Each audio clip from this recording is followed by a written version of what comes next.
So I just finished watching the Joe Rogan, Alex Jones podcast, or virtually finished it, and I can't get over just how much of a good time I had watching that. And I mean, judging by the ratings, it looks like almost 4 million other people in one day also had an amazing time watching it as well. And I don't even know why. I don't even know why Alex Jones was just so fun to listen to. And I mean, I really think it's something to do with Joe himself as well.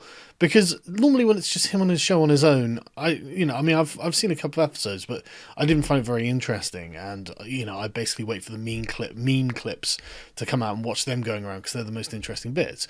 But this whole thing was just amazing. And it really was Joe at his best as well, his absolute best. Throughout the whole thing, Joe was just a pleasure to have as the sort of mediating, moderating force on Alex. And the way that he would indulge what Alex was saying and let him just say what he wanted to say, even if it was nuts, without jumping down his throat and hurting him and, trying to attack him, was it really kind and really spoke really well of Joe's character. And the whole thing was just... It was just like hanging out with your friends, old buddies hanging out and drinking or smoking in this case.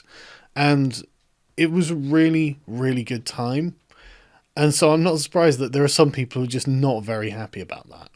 The first one, specifically coming from Forbes magazine. Why does Forbes need to write an article about Alex Jones and Joe Rogan making peace with a bizarre podcast? I mean, what... I honestly held Forbes in higher esteem than that, but I guess now they're a drama outlet. But the interesting thing about this is it's clear that Joe Rogan, Jones is a genuine friend, a lovable lunatic, blah, blah, blah, blah.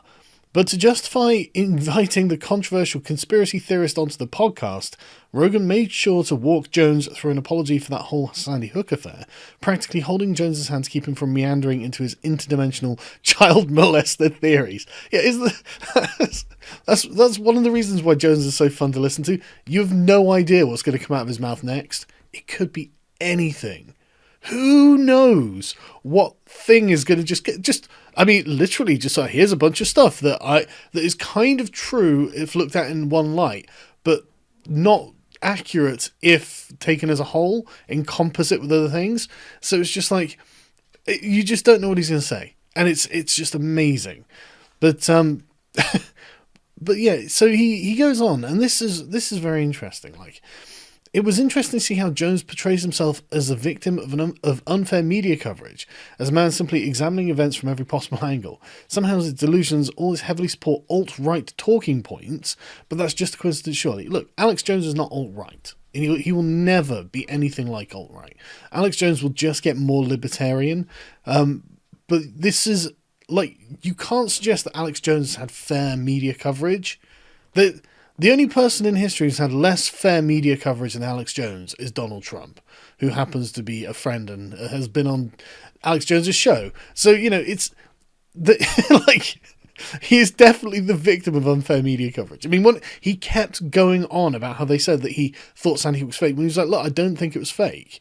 So it's just like, you can't get any more unfair than that. Like, that's one of the worst things, and, racism and all this sort of stuff, which Obviously, no one thinks Alex Jones is a racist. Only radical leftists who think everyone, the entire world is racist, think that Alex Jones is a racist. So those allegations are also totally weightless.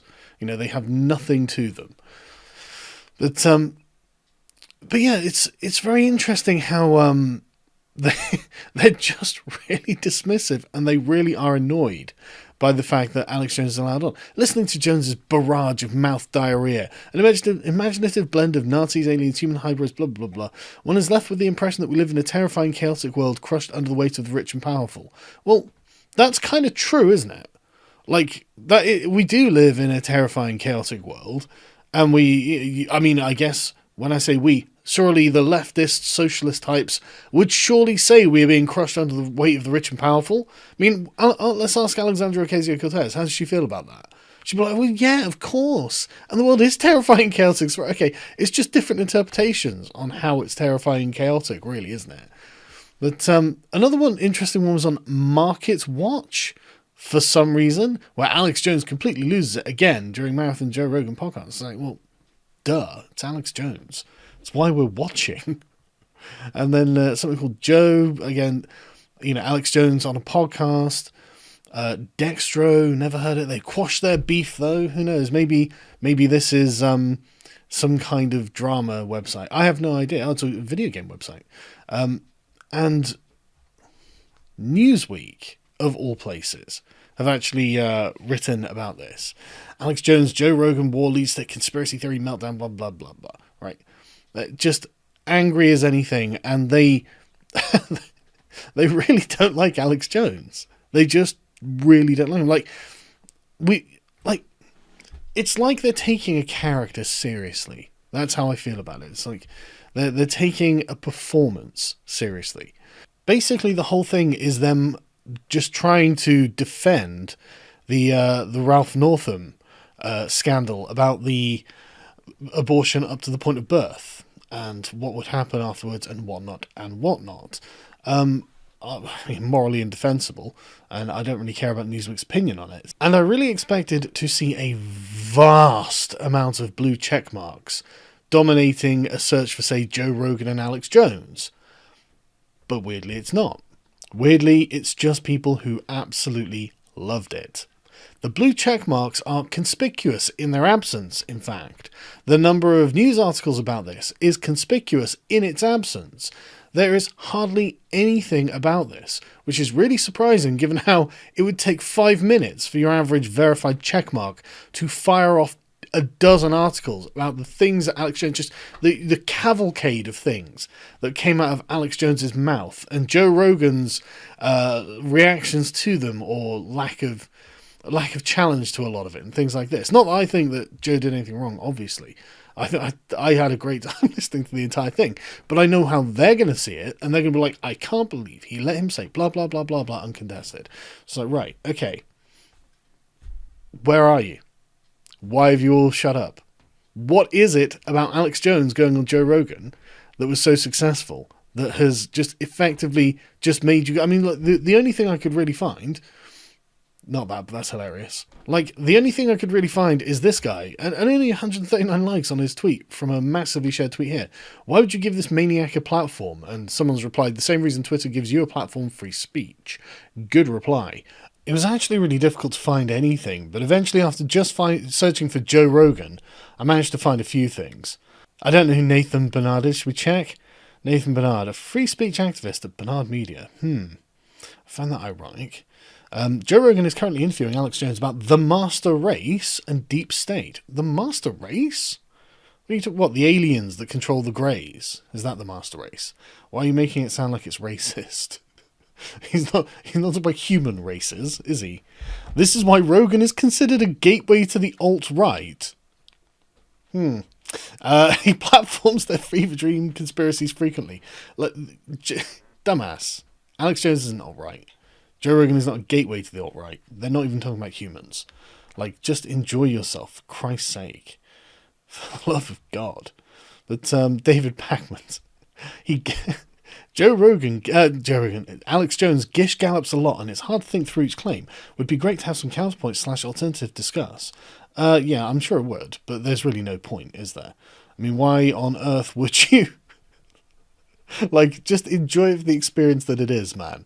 Stop worrying about it so much. It's like, no one is going to Alex Jones for a source on any of his claims. It's just not happening. It's just fun, right? But Joe Rogan is proof that something I learned in high school. There is no worse creature on earth than a jock who's also into hallucinogens. Really, Dan, we're just going to start calling Joe Rogan a dick now, are we? Even though he doesn't seem to be a dick. Like, is Joe Rogan a Nazi? No, he's the reason your son will become a Nazi after being introduced to his guests. I'm not aware of Joe Rogan ever having one Nazi on his show. Not fucking one. Honestly. Like, and she's replying to this. Why is Alex Jones trending, you wonder? Because Joe Rogan is amplifying him, trying to make fetch happen again. The right's alternative influence operation is alive and well. Oh, blah, blah, blah, blah, blah, blah. And then, obviously, the data and society thing. And apparently, this is leading to YouTube trying to censor the Alternative Influence Network effectively somehow, and I have no idea why. But I haven't had time to look into that. I will have to do so another time.